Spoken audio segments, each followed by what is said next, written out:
بسم الله الرحمن الرحيم فاسألوا أهل الذكر إن كنتم لا تعلمون আসসালামু আলাইকুম রহমতুল্লাহি ওয়া বারাকাতুহু। আমাদের একদিনই আপু জানতে চেয়েছেন, ছেলে বাচ্চার ক্ষেত্রে শুধু বুকের দুধ খেলে যদি কাপড় পেশাব লাগে, শুধু পানির ছিটা দিলেই নামাজ হয়, কিন্তু মেয়ে বাচ্চার ক্ষেত্রে কাপড় ধুয়ে ফেলতে হয় কেন? ব্যাখ্যাটা জানতে চাচ্ছিলাম। আমরা এক নম্বর কারণ হিসাবে চিহ্নিত করব যে রাসূলুল্লাহ সাল্লাল্লাহু আলাইহি ওয়াসাল্লাম এইভাবে নির্দেশ করেছেন। তিনি ইরশাদ করেছেন,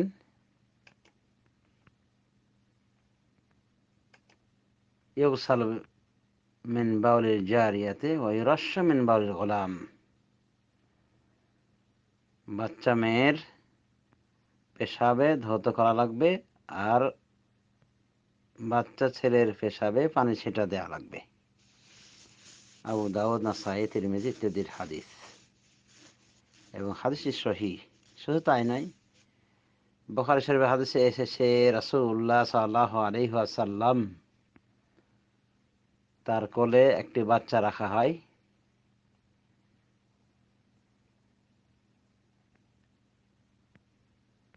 লাম ইয়াকুল আত-তাআম, যে বাচ্চাটি দুধ খায়নি।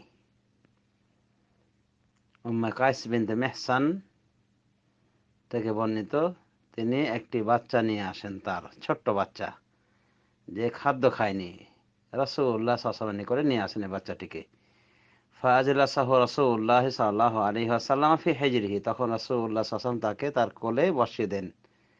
ফাবালা আলা সাওবিহি, তখন সে তার কাপড়ে পেশাব করে দেয়, মানে ওই বাচ্চাটা।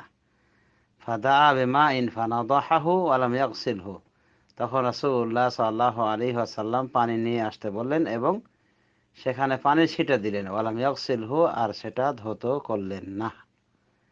দেখুন সহিহুল বুখারী হাদিস নাম্বার 223। এদিকে আমরা দেখতে পেলাম যে রাসূলুল্লাহ সাল্লাল্লাহু আলাইহি ওয়াসাল্লাম বিধি নিষেধ আরোপ করতে গিয়ে বলেছেন যে মেয়ে বাচ্চার পেশাব ধৌত করতে হবে, মেয়ে বাচ্চার পেশাবে কাপড় ধৌত করতে হবে, আর ছেলে বাচ্চার পেশাবে কাপড়ে ছিটা দিতে হবে। এটা একটা ইসলামিক ল হিসেবে রাসূলুল্লাহ সাল্লাল্লাহু আলাইহি ওয়াসাল্লাম এখানে বললেন। আবার এই বুখারী শরীফের হাদিসে আমরা দেখতে পেলাম বাহ্যিকভাবে তিনি আমল করে দেখিয়ে দিলেন যে ছেলে বাচ্চা খাদ্য খেতে শিখেনি, তাকে তিনি কোলে বসালেন এবং বাচ্চাটি পেশাব করে দিলে তার কাপড়ে তিনি পানি আনতে বলেন এবং ওই পানিটা দিয়ে ছিটা দিলেন পেশাবের জায়গায়, আর ধৌত করলেন না।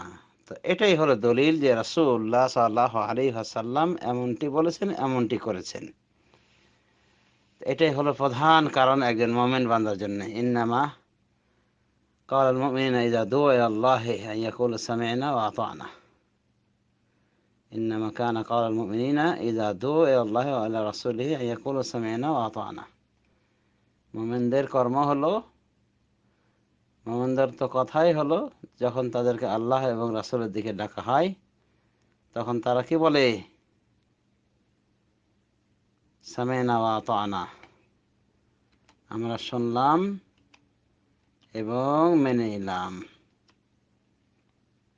এটাই আল্লাহ রাব্বুল আলামিন বলেছেন। কি বলেছেন আল্লাহ মুমিনদের সম্পর্কে? মুমিনদের কথা হবে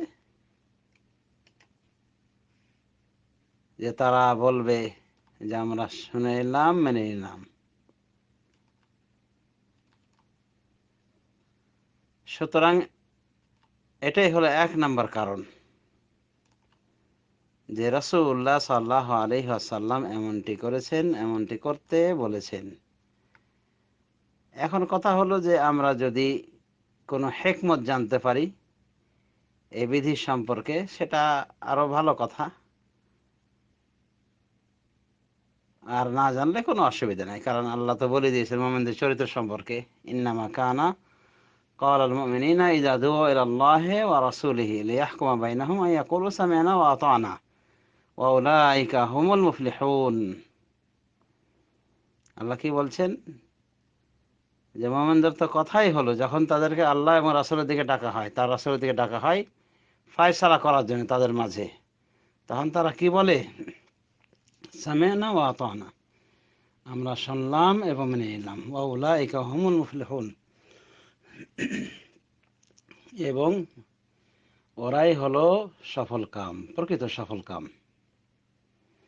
ওয়া মান ইউতি'ইল্লাহ ওয়া রাসূলাহু ওয়া ইয়াখশাল্লাহ ওয়া ইয়াত্তাকিহি ফাউলাইকা হুমুল ফায়েজুন। শুধু তাই নয়, আল্লাহ এর পরে বলছেন, আর যারা আল্লাহ ও তদীয় রাসূলের আনুগত্য করবে এবং আল্লাহকে ভয় করবে, তাকে ভয় করে চলবে, ফাউলাইকা হুমুল ফায়েজুন, তারাই হলো সফল কাম। সুতরাং আমরা একমত জানতে পারি বা না পারি, কোরআন হাদিসে যা আছে সেটা শিরোধার্য করব, এটাই হলো কথা।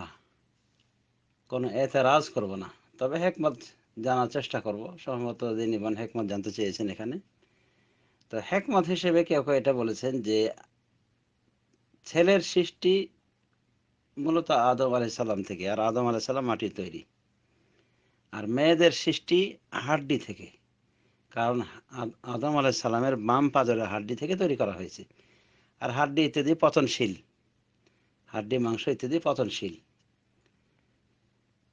তো এই কারণে ধুতে বলা হয়েছে মেয়েদের পেশাব। আবার এটা বলা হয়েছে যে ছেলেদেরকে অনেক সময় ছেলেরা বেশি ভালোবাসে, তাদেরকে কোলে পিঠে নেওয়ার চেষ্টা বেশি করে, তো এভাবে ধৌত করা হলে এটা কষ্টকর হয়ে দাঁড়ায়, সেজন্য শিথিলতা আরোপ করা হয়েছে। আবার এটাও বলা হয়েছে যে ছেলেদের তুলনায় মেয়েদের পেশাবে গন্ধ বেশি থাকে, ওদের পেশাব বেশি দুর্গন্ধযুক্ত, তাই সেক্ষেত্রে কড়াকড়ি করা হয়েছে, ধুতে বলা হয়েছে। আর ছেলেদের পেশাবের ক্ষেত্রে সেটা যেহেতু তুলনামূলক কম গন্ধ থাকে, এই জন্যে ওটাতে পানি ছিটা দিলেই যথেষ্ট হয়ে যাবে, এটা বলা হয়েছে। আবার এটা বলা হয়েছে যে মেয়েদের পেশাব একটি জায়গায় সীমাবদ্ধ থাকে, কিন্তু ছেলেদের পেশাব যেহেতু ওরা ওই পাইপের মতো চালিয়ে দেয়, অনেক দূরে ছড়িয়ে যায়, অনেক দূর দূরান্তে চলে যায়, যেটা ধোয়া কষ্টকর হয়।